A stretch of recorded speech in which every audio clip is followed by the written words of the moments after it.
और एक और आपका है रुचिगत उद्देश्य, रुचि उत्पन्न करना। ये रुचि क्या है वो? तो रुचिगत उद्देश्य क्या होता है? यानी कि विद्यार्थियों को पढ़ने की रुचि उत्पन्न करना। यानी कि कैसे विद्यार्थी पढ़ें, कैसे विद्यार्थी अन्य हिंदी के अन्य विधाओं को पढ़े, रुचि उत्पन्न करने वो, तो वो होता है रुचिगत उद्देश्य। तो रुचिगत उद्देश्य को कैसे परिभाषित करेंगे? इसको रुचिगत उद्देश्य को परिभाषित आप इस प्रकार कर सकते हैं कि रुचिगत उद्देश्य हिंदी भाषा शिक्षण का वह उद्देश्य होता है जिसके अंतर्गत विद्यार्थियों को हिंदी भाषा के विविध विधाओं को पढ़ने हेतु रुचि उत्पन्न करना है। यानी कि आप कोई भी पाठ पढ़ाते हैं, कोई भी कहानी पढ़ाते हैं, कोई भी कविता पढ़ाते हैं, उसका एक रुचिगत उद्देश्य भी होता है वो। यानी कि बच्चों का ऐसा नहीं कि आप ईदगाह पढ़ा रहे हैं तो बच्चे बस केवल यही पढ़ें वो, हाँ उसको रुचि उत्पन्न हुआ कहाँ इसी प्रकार की अन्य कहानी और पढ़ सके वो, उसको रुचि उत्पन्न हुआ कि देशभक्ति की अन्य कविता पढ़ सकेंगे।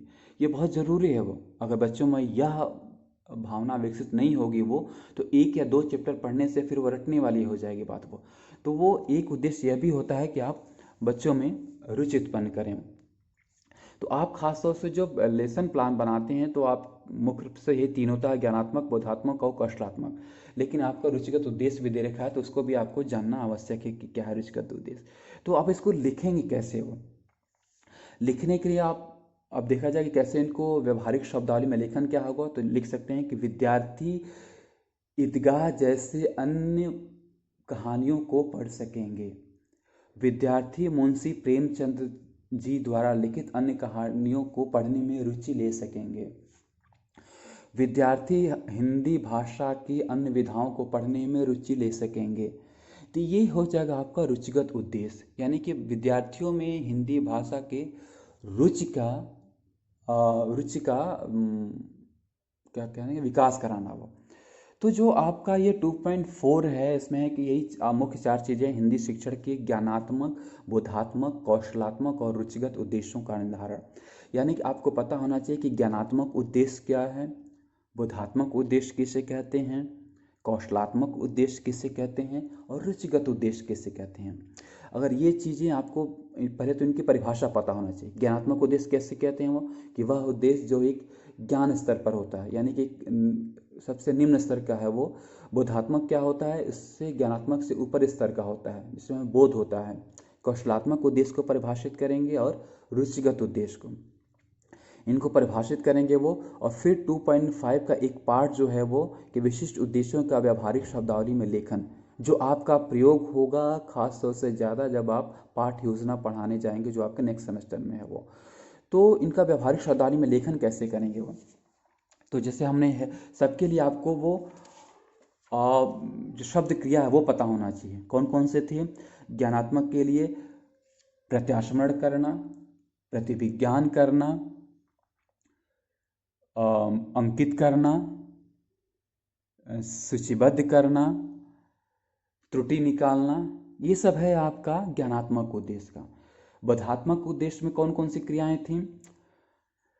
व्याख्या करना, अंतर करना, उदाहरण देना, वर्गीकरण करना, संबंध देखना, ये सब चीज़ें आपके आ जाएंगे बोधात्मक में। प्रयोगात्मक में कौन कौन सी आएंगे? प्रयोगात्मक या कौशलात्मक में कि उसको कौशलात्मक, हमेशा ध्यान रखिए प्रयोगात्मक और कौशलात्मक के थोड़ा सा अंतर हो जाता है। जब आप साइंस का बनाएंगे, मैथ्स का बनाएंगे, वहाँ प्रयोगात्मक प्रयोग करेंगे और हिंदी में हम कौशलात्मक का प्रयोग करते हैं। तो जब हम कौशलात्मक करेंगे तो हमेशा ध्यान रखिए 4 कौशलों का, कि उन कौशलों को कैसे विकसित किया जाए। तो उन्हीं को उन्हीं के शब्दों का हम प्रयोग करते हैं, जैसे पढ़ सकेंगे, लिख सकेंगे, अर्थ ग्रहण कर सकेंगे, और क्या होगा, अपने भावों को अभिव्यक्त कर सकेंगे। ये सब चीज़ें आपके कौशलात्मक में आएगा। कहीं कहीं आपको ये भी लिखने में आ जाता है कि अपने दैनिक जीवन में प्रयोग कर सकेंगे, तो उसको भी आप ये लिख सकते हैं। तो ये था आपका 2.5 और 2.5 मैंने संक्षेप में बताया कि क्या चीज़ें हैं वो। और इसका मैं डिटेल में जो भी मेरे पास 2-3 बुक्स हैं उसका मैं आपको फ़ोटो खींचकर इसमें व्हाट्सएप ग्रुप में डाल दूंगा वो। और मैं बार बार अनुरोध कर रहा हूँ कि हाँ, दृष्टि दिव्यांग बच्चे हैं वो इस इमेज फॉर्मेट को नहीं पढ़ पाते हैं वो, तो आप में से कोई भी उसको आप उनको या तो बता दें, या तो जो मुख्य मुख्य बातें हैं उसको रिकॉर्ड करके जो उसको उनको समझा सके वो। ठीक है, तो आज हम इतना ही क्लोज करते हैं। Thank you. हाय फ्रेंड, आपका हमारे चैनल पर हार्दिक स्वागत एवं अभिनंदन है। अगर आप हमारे चैनल पर पहली बार विजिट कर रहे हैं तो निवेदन है कि आप हमारे चैनल को सब्सक्राइब करके, लाइक और शेयर करके हमें मोटिवेशन प्रदान करें, ताकि हम आपके लिए ऐसे ही वीडियो लाते रहें।